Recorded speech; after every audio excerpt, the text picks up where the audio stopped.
All right, let's move into current day. So you get out and I see both your businesses. You got the Shooting Institute and you got Covenant Rescue Group.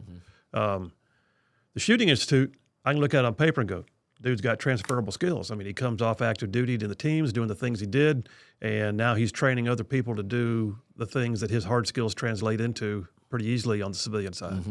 And then there's Covenant Rescue Group.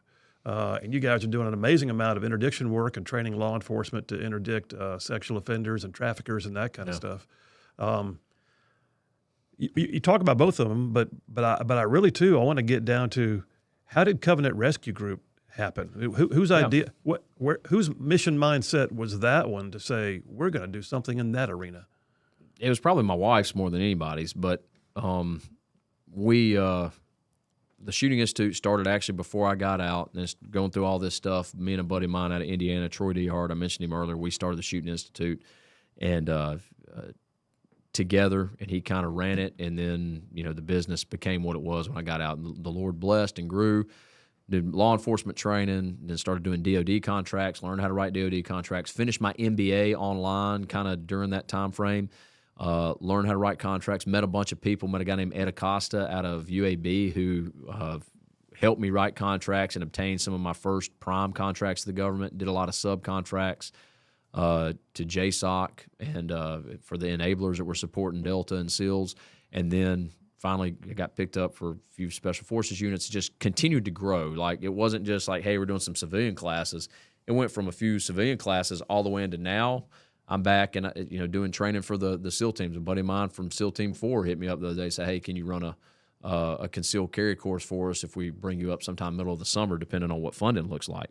So I say that to say the Lord just opened the doors and blessed TSI, and we were doing really well. The TSI, the Shooting Institute, started doing security stuff. DB8 is the Security Institute because they didn't like the word shooting in a lot of it with these schools and all. So we would write reports for schools. We would write reports for churches. We would look at their insurance policy, talk with insurance agents, get a riders on their policy to cover whatever exposures they had. You're familiar with some of that stuff with what you've done as an attorney. So a lot of it wasn't even the skill set that transferred over. It's just something we learned to do, something I learned to do in my MBA, write reports, and just started doing that with different schools and different organizations. And in that process, somehow got involved with anti-human trafficking work with Operation Underground Railroad, and from there did some work with them. From there, got involved in some more anti-human trafficking work with a ministry called Far Reaching Ministries, run by Wes Bentley out in California. And finally, my wife said, we had people just giving us money.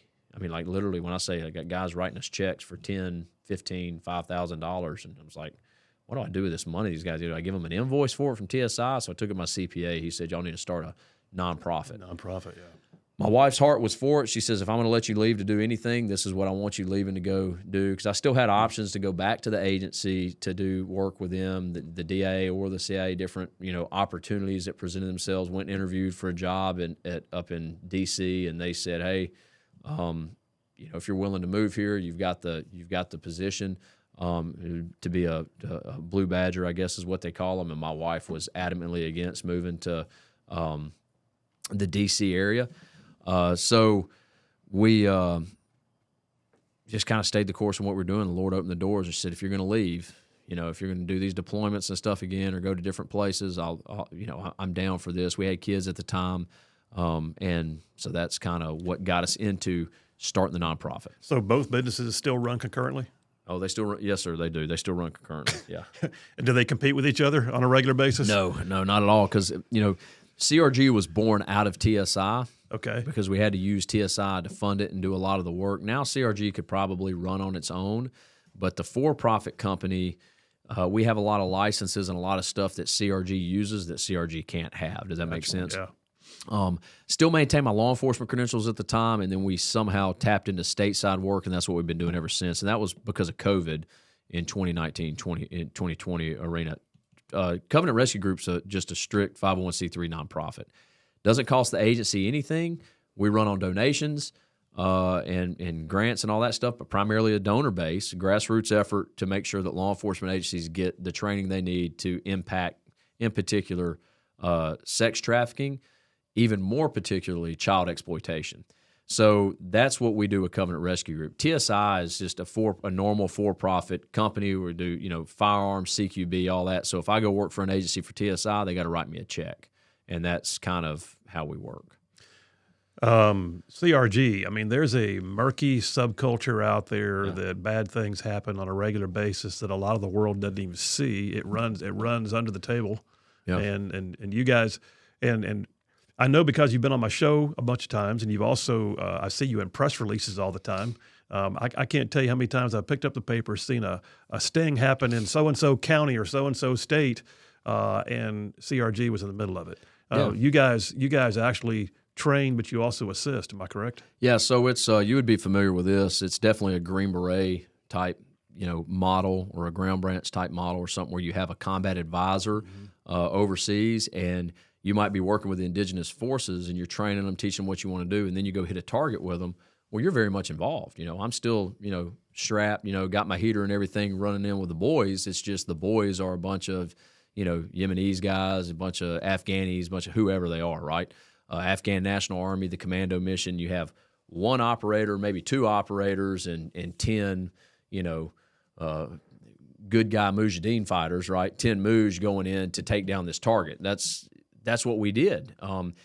We do the same thing with local law enforcement. We have our team of individuals, which normally consist of about 10 folks total, that work with takes normally about 20 folks total from an agency. Some agencies will have more, and some agencies will have less, and we'll have to bring more people. But we train them on how to do it. Then we set up a live operation and show them that what we teach actually works, and that's what leads to arrest. Now, it is a training environment. So when they do a press release, we arrested 10 guys, let's say. We average about 10 per operation. That's the average across the year. Some will do 17 and some will do 6, but the average is 10 across the year. We do that operation with those local agencies. Out of that, they might get more cases. The feds might be able to adopt a case if they want to. So they'll still have more stuff they'll have to work on, and we'll follow up with them and see what they need help with. But the initial thing that we do is train them how to target people who are specifically looking to buy or sell kids for sex. And then they can then do it on themselves for other options. That's our goal. We want to work ourselves out of a job. There's 18,000 police jurisdictions, whether it's sheriff's office, municipality, whatever, across the nation, 3,100 sheriff's offices. We'll never hit all of those jurisdictions. Been any one of those particular ops that sticks out in your mind as one that just like stayed with you? Like you saw or understood? No, not necessarily. I wasn't on this op in particular, but I mean, I was working it. One of our other guys was on it, and we set up the training and did it. But this guy, after they arrested him, showing up for a 14-year-old girl, they found that he had he had video and images of him having sex with his own 18-month-old daughter on his phone. So we ripped the phone. We had that. So now we have a child pornography production and distribution. And the feds adopted that one. Obviously, that's. And I hope he went away for a while. Yeah, he did, and that's the only reason I can talk about that case, because its disposition is over. I want to say it was dealt with probably 2 or 3 years ago. So you helped them actually build the case to make it. Yeah, that's what we're doing. Admissible in evidence and everything else. Yeah, so our goal was to teach them how to build a solid felony case. Let's use state of Alabama. That's where we're sitting, and it's easier for me to memorize. State of Alabama, we're looking for 13A6. 122, 124, traveling and solicitation of a minor with electronic device, and then 152, 13A6, 152 is our human trafficking charge. You were actually part of that when getting that legislation passed. Recently, a couple years ago, went down with a couple other representatives, Miss Donna Givens out of South Alabama, and got some wording in that legislation changed to better help us utilize the human trafficking law for attempted human trafficking, right? These individuals believe they're buying believe they're buying a 14-year-old, or let's say they're selling, a 12, 13, or 14-year-old to one of us. They believe they're going to sell a child.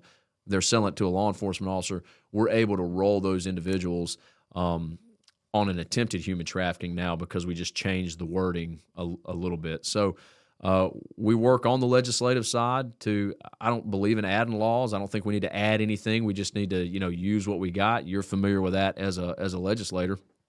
And sometimes hone what we have. Absolutely. To make it match what we're trying to do. As technology grows, we've got to grow as well. So that's what we do. We work on the legislative side, and that end, we work with law enforcement, though, to train them how to successfully use the legislation we have in place to make successful felony cases against people that are buying or selling kids. So between TSI and CRG, which one takes up more of your physical time? Oh, CRG for sure. Really? Yeah, CRG for sure. Which TSI still takes up a good bit of my time. I still teach, but I got a bunch of guys that work for me there as well that I can put on a job and that can teach. And then some of the jobs I have to specifically go on, or there's a couple of guys I have that they have to specifically be involved. But other than that, TSI just it's pretty easy to keep running. I mean, it's pistol, carbine, CQB. It's what we do. A little bit of explosives every now and again, sniper stuff, but it's shooting, clearing, all that stuff. CRG is constantly morphing into a new thing. I'm going to go to a meeting here in just a few minutes when I leave here on another style of operation that we're working on, and we're going to fly out. We've been invited out to an agency that's doing this style of operation next week to see what they do, to see how we can implement that in our training for these other agencies that we're going to. That's awesome. So, well, I would imagine, I mentioned a minute ago, has there been one that stuck with you? And you talked about that guy. Does it make you want to hold your kids a little closer when you go home? Oh yeah, man. I mean, it's I don't get emotional about much of anything, but I get emotional thinking about my kids and some of these individuals we arrest that think they're buying a kid. Some of these individuals that we arrest that are negatively impacting children around them, their lives. And, I think I would hope that somebody, if this was happening to my girls, if I was dead and this was going on with my girls, I would hope that somebody would help them in this process, would do it. I can't imagine, I can't imagine some of what I've seen happen to these children. Yeah. I can't imagine somebody willing to do that. But we live in a sin-fallen world. It's 100% human nature. It's sin. There's a stupid country song. I hate it. They say, I believe all people are good or something. You know what I'm talking about? Y'all know what I'm talking about, fellas? You know what I'm saying? Yeah, maybe you can play that while I'm talking about it. All people are not good. That's actually the antithesis of what the Bible says. Exactly. None is righteous, no, not one. And this is literally the outcome of who we are, being able to be who we are as flesh, sin-filled humans. And the only thing that fixes it is the person of Jesus Christ. It's flesh unchecked. Flesh unchecked is always going to be a bad thing, and we see that happening. I see that happening in some of the darkest elements of society with what these guys do to kids, and women too. Men are primarily a consumer. Anytime we roll women, they're generally speaking a distributor. They sell. Even grandmothers and mothers sell their own, selling their kids. So part of my eclectic resume, as we get towards the end here, but part of my eclectic resume is that I spent the first 10 years out of college working full-time with kids in ministry and in counseling, and I worked in an adolescent treatment center for a period of that time. And every time I thought that I'd seen the worst that a world could do to a kid, another kid would come in and it'd be worse. 100%, man. And you just got to stay in the fight. That's right. Yeah. Yeah. So let me ask you this, just in closing. We've talked about a lot. I can see your heart. I can hear you talk about your family. I can hear you talking about your career, the things you care about, you're passionate about. But your little girls, if they had a chance, if God forbid something happened to you, and 10, 15 years from now, they were able to watch this video, what would you want them to take away from it?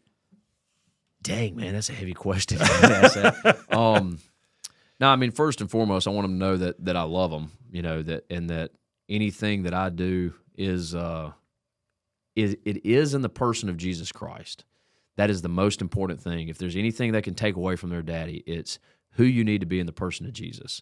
And hopefully the life that they've at least seen me live has been one that has elevated Jesus. Not me, not my stories, not all this, the SEAL team stuff. All right, that's all cool. I want my girls to say, yeah, we're proud of who our daddy was, but pride comes before the fall. Don't be proud of daddy. Be proud of who daddy was in Jesus. Be proud of Jesus. And as Paul said, I hope that they can mimic me as I mimic Christ. That's my hope. That's what I want them to know. I love them and live in Christ. Thank you, brother. Appreciate you, man. Yeah, man. Thanks for what you do. Hey, thank you. Hey, man, you had to ask me that dang emotional question at the end. Hey, hope you guys enjoyed that one. Listen, check out our YouTube channel. Find us at Right Side Media. We're also on all of our social media platforms, and you can also find us at rightsidemedia.org. All of our content, just click subscribe, follow, or like, and we'll see you next time on Just Right.